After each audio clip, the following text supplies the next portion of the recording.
श्री महाकाल। जय माँ शमशान काली। जय जगन्नाथ। जय माँ समलेई। ओडिशा अघोर ज्ञान केन्द्र चैनल तरफ आपण मानक स्वागत जनावि। आज जो विषय होची कि गर्भबंधन केमिति कटा जाय पारिबो, माने जहार छुआ पिला हो नहीं एवं अनेक वर्ष धरी से माने यही समस्या पीड़ित होउचंती, से मानक पई आज यही विषय मु नहीं कि आसीची ताकि आपण माने यही जिनसटू को भल भाव बुझी पारिबे एवं जानि पारिबे एवं निजर उपकार करि पारिबे। तो सर्वप्रथम गर्भबंधन कहीं करा जाए और आउ को माने करंती से जिनस जानिबा बहुत जरूरी। तो मु देखिली आजिकाली समय रे अनेक महिला पुरुष स्वामी स्त्री अछंती जो माने कि अनेक प्रयास पर भी से छुआ पिला हो नांती एवं से छुआ पिला पाई सारा जीवन से माने दुखित रहंती।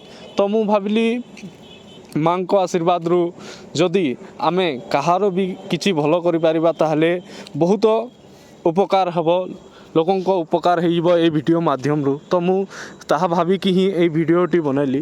तो आमे जानिबा प्रथमे सर्वप्रथम को माने ए जिनसटी को करंती। सर्वप्रथम हला गर्भबंधन। तो देखंतु पूर्व शत्रुता पाई किंबा आपण को गाँव रे कौन से शत्रु थाए और से शत्रु आपण चाहूनथिबो कि आपण बापार सुख पाती कि माँ सुख पाती बोली से चाहूनथिबो। आ से गाँव जो गुणिया था मेनली गुणिया ही ये काम करती कहीं ना जदि अघोरी तांत्रिक से माने ये काम करती ना कहीं करती नहीं से पाखे बड़ शक्ति थाए। आ बड़ शक्ति रे केबे भी एमिति गलत काम करा जाए नहीं। बड़ शक्ति अधिकारी जी बड़ शक्तिर पूजारी जी से केबे एमती गलत काम करे नहीं। जो माने मेन तो यही कार्य को अंजाम देवा पई ही माने जो छोट छुआर आत्मा थाए, छोट छुआर आत्मा एवं भूत प्रेतों द्वारा ही ये जिनस करा जाए ताकि आपण पेटरे जो माने आपण गर्भबंधन एमती करा जाए जेते बेले भी आपण पेटरे माने रहिबो छुआ हेबा आरंभ करिबो सेते बेले से जो प्रेत लगा जाइतिबो से प्रेत खाइकी निजे बलवान हबो। तो प्राय ये जिनस ही लगा जाए, एमती किछि बड़ शक्ति लगा जाए। आउ एटा को माने ताठू अलगाइबा पई जदि यही गर्भबंधन मुक्ति चाहूँगी ताहले आपण निजे एटा को करि पारबिन। जे कोनोसी हेले भल तांत्रिक आपण को आख पाखरे जे कोनोसी भल तांत्रिक अच्छी भल तांत्रिक पाखरे देखी कि तांकोटू या नहीं कि कौन सी गुणिया किंबा आउ किए हेले ये काम करि पारबनी। भल तांत्रिक किंबा अघोरी एमांको पाखकू जाई आपण यार पूरा ये करि पारिबे कहीं ना सेमांको पाखरे बड़ शक्ति थाए। आउ जो गुणिया थांती माने गाँव जो देवादेवी थांती तांको साहाय्य रे एवं भूत प्रेत ए सब साहाय्य रे से माने चिकित्सा करि थांती। तो सेति पई जल्दी माने आराम मिली पारे नहीं एटी।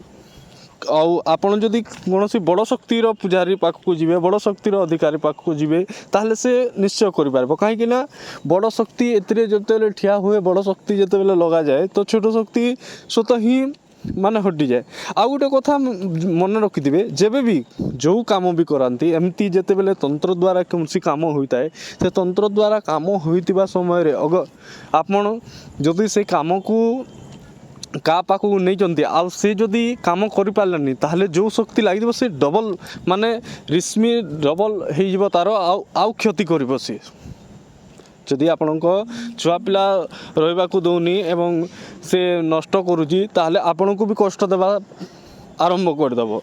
सेति पई माने गोटे भल माने भल तांत्रिक भल अघोरी पाखकू जाइकी ही ए कार्य करंतु। आ गोटे कथा एथि पई कौनसी भी तांत्रिक किंबा अघोरी पसंद करती ए काम को करने कहीं यही काम वर्ष वर्ष धरी करने पड़ी थाए।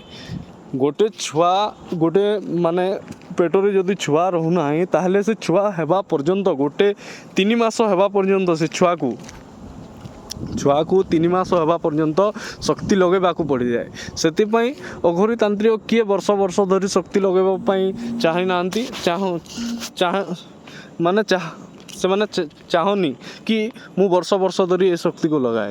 କାହିଁକିନା ଆପଣଙ୍କ ପାଖରେ ସେତେ ଧୈର୍ଯ୍ୟ ନାହିଁ, ସେତିକି ତା ପୂଜା ଦେଇପାରିବେନି ବର୍ଷ ବର୍ଷ। କାହିଁକିନା ମାସକୁ ମାସ ସେ ପୂଜା ନେବ, ଆପଣଙ୍କୁ ଯେଉଁ ଆପଣଙ୍କ ସୁରକ୍ଷା କରିବ, ଆପଣଙ୍କ ପେଟକୁ ସୁରକ୍ଷା କରିବ ତ ସେ ଶକ୍ତି ନିଶ୍ଚିତ ଭାବରେ ଆପଣଙ୍କରୁ ପଇସା ନେବ। କାହିଁକିନା ବର୍ଷ ବର୍ଷ ଧରି ସେ ଶକ୍ତି ଲଗାଇବ, ସେ ଶକ୍ତି ପାଇଁ ତାକୁ ପୂଜା ଭୋଗ ଦେବାକୁ ପଡ଼ିଥାଏ। ତାହେଲେ ଯାଇ ସେ ଶକ୍ତି ଆପଣଙ୍କ ପାଖରେ ରହିବ ଏବଂ ଆପଣଙ୍କ ସାହାଯ୍ୟ କରିବ। ତ ଏହିସବୁ ଜିନିଷ ହୋଇଥାଏ। ଆମେମାନେ ଏହି ଜିନିଷକୁ ନ ଜାଣି ଏପଟ ସେପଟ ଯାଇ ଅନେକ ଗୁଡ଼ାଏ ଖର୍ଚ୍ଚା କରିଥାଉ। ମୋ ପାଖକୁ ବି ଆସିଥିଲେ ବହୁତ ଜଣେ, ସେମାନେ 5 ଲକ୍ଷ 6 ଲକ୍ଷ ଟଙ୍କା କ'ଣ ଖର୍ଚ୍ଚା କରିକିରି ହସ୍ପିଟାଲରୁ ଫାଷ୍ଟ ତ ମୁଁ କହିବି ଆପଣମାନଙ୍କୁ, ଆପଣ ପ୍ରଥମେ ଯାଇକି ହସ୍ପିଟାଲ ଟ୍ରିଟମେଣ୍ଟ କରନ୍ତୁ। ହସ୍ପିଟାଲରୁ କିଛି ରିପୋର୍ଟ କିଛି ଏମିତି ବାହାରିଲାନି ତାହେଲେ ଯାଇକି ଏଇଟା କରନ୍ତୁ। ୟା ନାହିଁ କି ଆପଣଙ୍କୁ ଛୁଆ ହେଉନି ତ ଡାଇରେକ୍ଟ ଯାଇକି କୌଣସି ଗୁଣିଆ ତାନ୍ତ୍ରିକ। କାହିଁକିନା ଆଜିକାଲି ଠକ ଭରି ବସିଛନ୍ତି ୟୁଟ୍ୟୁବର ଦୁନିଆରେ। ଆଜିକାଲି କୌଣସି ବି ଭଲ ତାନ୍ତ୍ରିକ ଆପଣଙ୍କୁ ମିଳିପାରିବନି। ହଁ, କିଏ ଯଦି ଆପଣଙ୍କ ଚିହ୍ନା ପରିଚୟ ଆଖପାଖର ଅଛି ତା ପାଖକୁ ଯାଇକି ହିଁ କରାନ୍ତୁ। କାହିଁକି ସେ ଯଦି ଠକିବ ବି ଆପଣ ଜାଣିପାରିବେ। ତ ସେଥିପାଇଁ ଆପଣ ଯେଉଁଠୁ ନିଜେ ଯାଇପାରିବେ ଯାଇକି ହିଁ କରାନ୍ତୁ। ଆଉ ଏଇଟା ଲମ୍ବା ପ୍ରୋସେସ୍ ହୋଇଥାଏ। ମୁଁ ଭିଡ଼ିଓ ମାଧ୍ୟମରେ ତ ଏତେ ଲମ୍ବା ହେଇଯିବ, କାହିଁକି ଭିଡ଼ିଓ ମାଧ୍ୟମରେ ଏସବୁ ବତେଇଲା ବେଳେ ବହୁତ ଲମ୍ବା ହେଇଯିବ। ସେଥିପାଇଁ ମୁଁ ଛୋଟ ଆକାରରେ ଆପଣମାନଙ୍କୁ ବୁଝାଇ ଦେଉଛି। ତ ଏହିସବୁ ଜିନିଷ ଆଉ ଯେଉଁମାନଙ୍କୁ ଆଉ କିଛି ଜାଣିବା ପାଇଁ ଚାହୁଁଛନ୍ତି ତାହେଲେ ଆପଣମାନେ ଏ ଦିଆହେଇଥିବା ହ୍ୱାଟ୍ସଆପ୍ ନମ୍ବରରେ ଆପଣ ସମ୍ପର୍କ କରିପାରିବେ। ଆଉ ଗୋଟେ କଥା କହିଦେଉଛି, କେବଳ ଓଡ଼ିଶାର ଲୋକଙ୍କ ପାଇଁ ହିଁ ଏଇ ଚ୍ୟାନେଲ୍ ଖୋଲାଯାଇଛି। ଓଡ଼ିଶାର ଲୋକଙ୍କ ପାଇଁ ହିଁ ଏଇ ଚ୍ୟାନେଲ୍ ଖୋଲା ହେଇଛି। ଆଉ ଓଡ଼ିଶାର ଲୋକ ହିଁ ସମ୍ପର୍କ କରିବେ, ଆଉ ବାହାର କୌଣସି ଲୋକ ସମ୍ପର୍କ କରିବେନି। କାହିଁକି ବାହାର ଲୋକ ପାଇଁ ମୁଁ ଅଲଗା ଚ୍ୟାନେଲ୍ ଖୋଲିଛି। ତ ସେଇ ଚ୍ୟାନେଲ୍ରେ ମୋର ମୁଁ ବାହାର ଲୋକଙ୍କୁ ଟ୍ରିଟମେଣ୍ଟ କରାଏ। ଏଇ ଚ୍ୟାନେଲ୍ରେ ଖାଲି ମୁଁ ଓଡ଼ିଶା ଲୋକଙ୍କ ଓଡ଼ିଶା ଲୋକଙ୍କ କଣ୍ଟାକ୍ଟ ଆସେ, ଓଡ଼ିଶା ଲୋକଙ୍କ ହିଁ ଟ୍ରିଟମେଣ୍ଟ କରାଯାଏ ଏବଂ ସମାଧାନ କରାଯାଏ। ତ ଭିଡ଼ିଓକୁ ବେଶୀ ଲମ୍ବା ନ କରି ଆଜି ଏତିକିରେ ହିଁ ସମାପ୍ତ କରୁଛି। ଜୟ ଶ୍ରୀ ମହାକାଳ।